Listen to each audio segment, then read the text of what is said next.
a short note about the cruise industry. That is the industry in which I think it's one of the. I think it should, if it existed in a smaller scale, it would benefit the whole planet, Earth. The cruise industry, the shipping cruise where people take off for a few weeks over water to mingle with people who are just like them. I think this should be, should be made much smaller in size. And the citizens of every country that has these cruise ships should encourage, better yet subsidize its citizens to travel overseas. They have a vacation coming up, 1 week, 2 week, 3 week, 4 week, no cruise, you have to visit somewhere else. Here's the thing about cruise ships that many people enjoy. Exactly those kind of people, which is like middle class, upper middle class.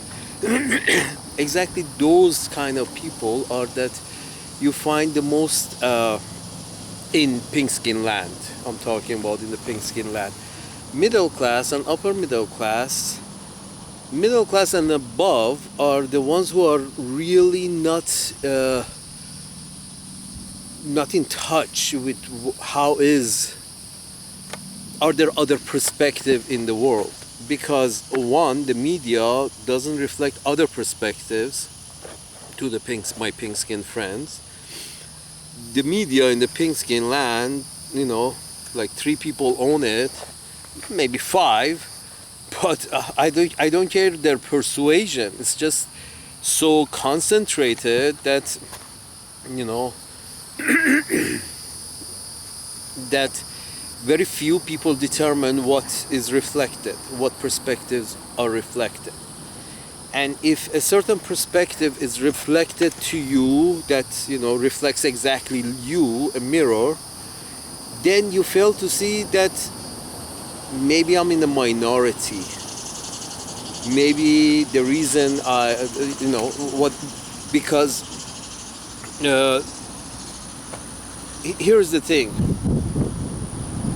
The media is not providing a wide perspective over matter that is going on around the world. The media provides a very narrow perspective. On the other hand, Uncle Sam doesn't send any tourists overseas.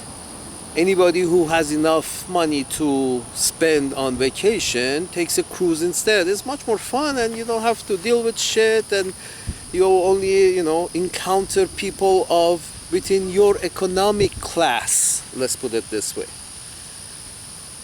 So you also in your vacation you're seeing yourself in the mirror, because you're of the same economic class.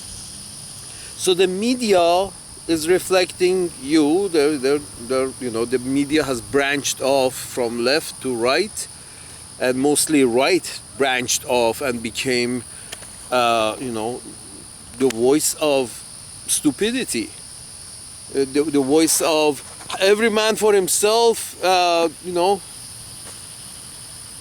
We don't want them having anything to eat because we want to, eat steak every day. So fuck them. If they can eat the bones, go ahead, eat the bones. If you can't, then sorry, bro. This idea is reflected in very stupid media. The idea of me first. Look after yourself. Don't worry about anybody else. Look only after yourself. Folks, that kind of individualism is that kind of, my way is the best way, the only logical way is my way. So I'm the leader. It leaves a lot to be desired. this kind of perspective when you're one tribe amongst many living in a sphere that's, moving across open space at millions and millions of miles per hour, traveling around the galaxy, the Milky Way, which is itself traveling, in the universe at a certain, mind-boggling speed. You're a speckle of dust, folks. The whole idea that, you're going to, what is true, what is right, because my daddy told me so. Up to this point, religions on earth have been like, I'm right because my daddy told me so. And those motherfuckers on that side think exactly the same way. And those motherfuckers on that side think exactly the same ways. And those motherfuckers on that side think exactly the same. If they all think exactly the same, then you bring forward the fucking Armageddon. Why? Why the rush? I mean, you can hang yourself if you're feeling you need to get somewhere fast. But why do you want to hang the rest of us? We don't need to be anywhere fast. Not planning to. So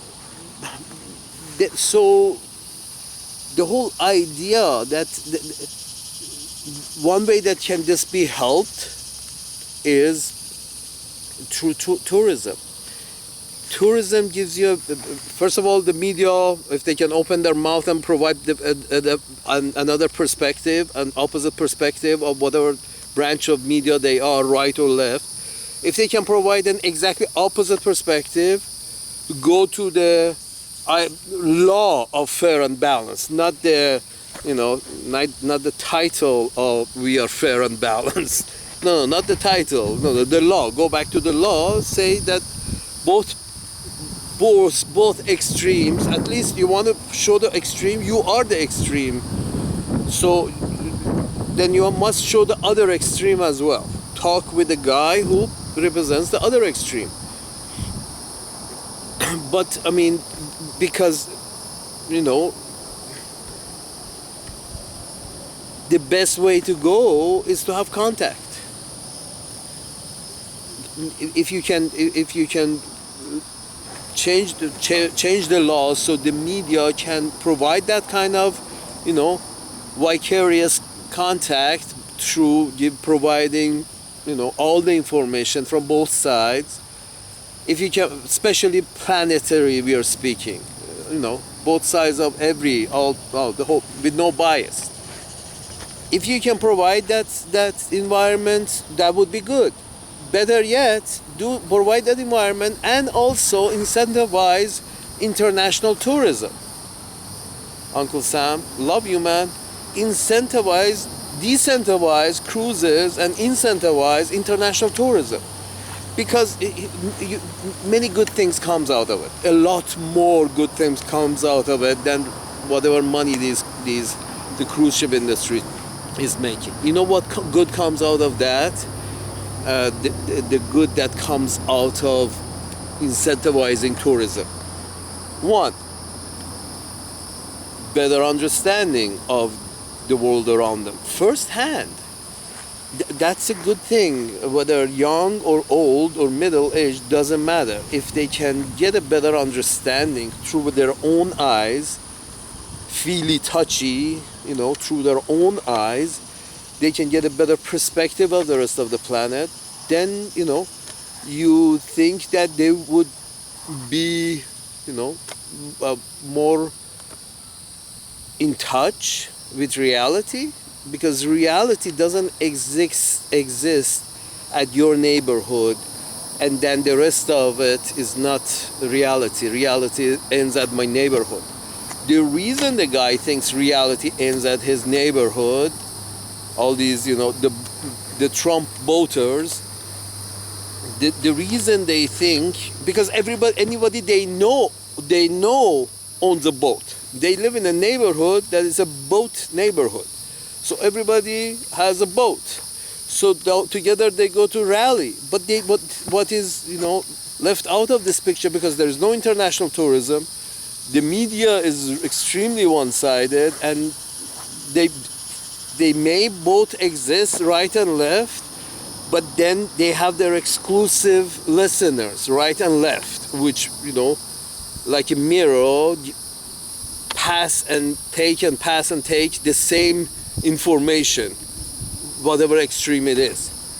So the media is not supposed to be fair and balanced. There are no laws for it anymore. Apparently they took out that law of fair and balanced. There is no international, American tourists don't travel internationally. I'm not talking about all, Cancun, Mexico, that is exactly like, Cancun, Mexico, or exactly like Miami. All of them trying to copy exactly that environment. No, I'm talking about, incentivize tourism to Afghanistan. Instead of sending soldiers there that cost that much money, send tourists there. Here's a lot of good things that tourists can do.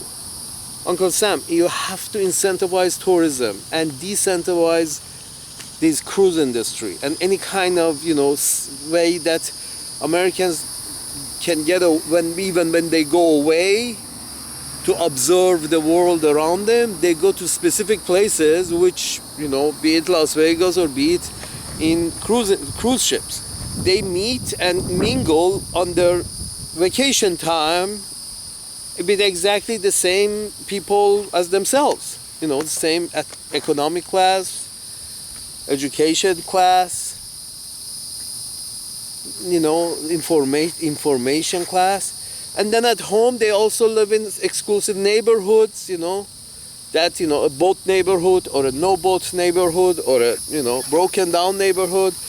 At home also they are and the poor people, they don't take vacations. They can't take vacations. And the middle class people and upper middle class people, when they do take vacation, they go to exactly places that they only meet people like themselves within their own socio-economical class. And the news gives them, whether right or left, gives them exactly what their own perspective is, with a little differences. As much as putting the black hat on the right heads and putting the white hat on the right heads. So these are friends and these are enemies, and okay, got it. Enemy, friend.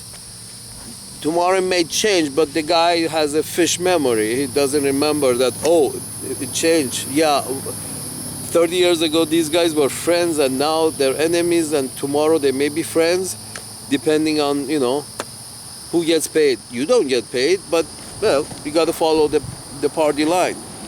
But the problem is this out of touchness has resulted into scenes that, one of these pink-skinned boat people, I guess I would consider Miss Greeny one of those, middle class, upper middle class, whatever, however, they had to keep the maintenance that way to seem. And then, but education-wise, no, not very much. But and going, how exactly it's like it's exclusively has seen her own, and she's only in touch with her own worries. She's only with her own and her neighbors' worries. But the problem is, this is a very small minority that have such worries. Rural, you can say rural areas. They have and it's natural. Compact city environment is very different from, rural environment anywhere.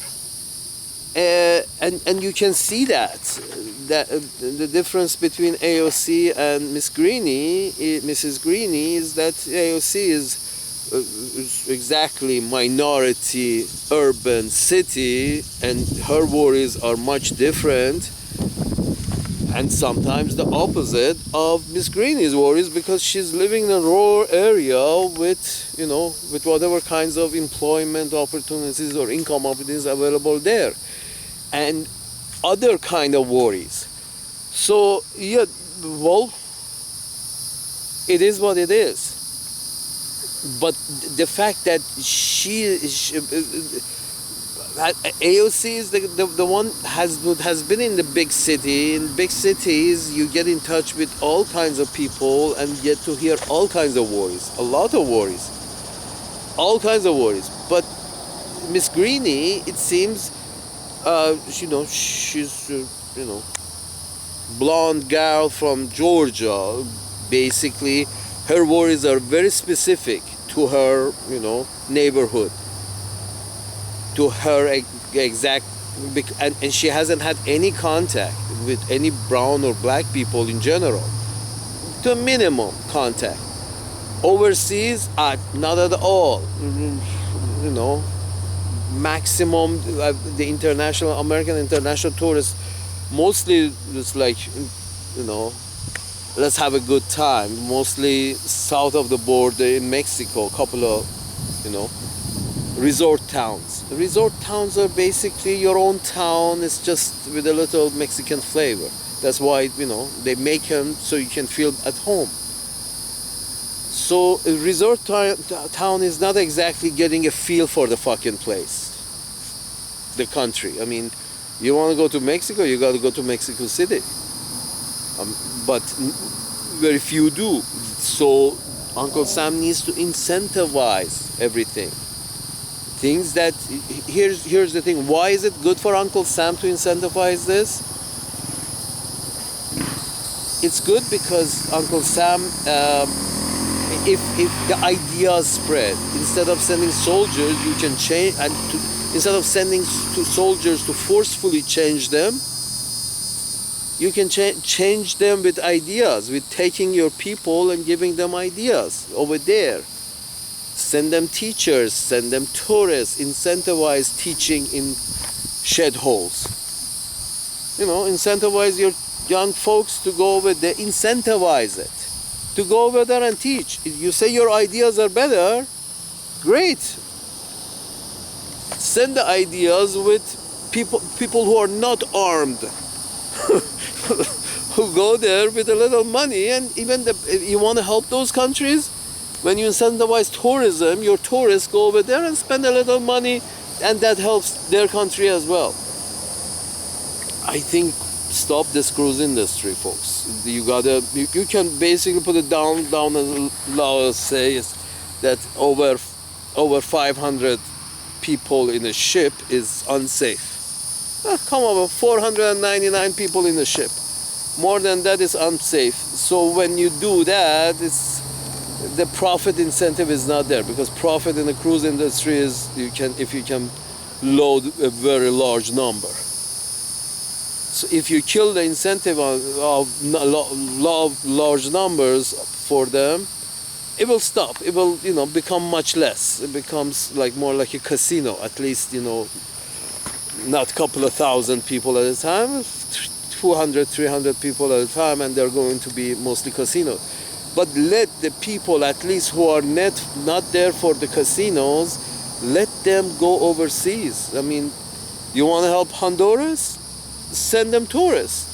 And when everybody in Honduras understands that money comes with tourists and everybody's beak gets wet, I think they're going to cooperate, clean up their fucking country, so, the tourists would go over there, and so they can get paid a little tourism money. Stop the cruise industry, folks. Stop the cruise industry.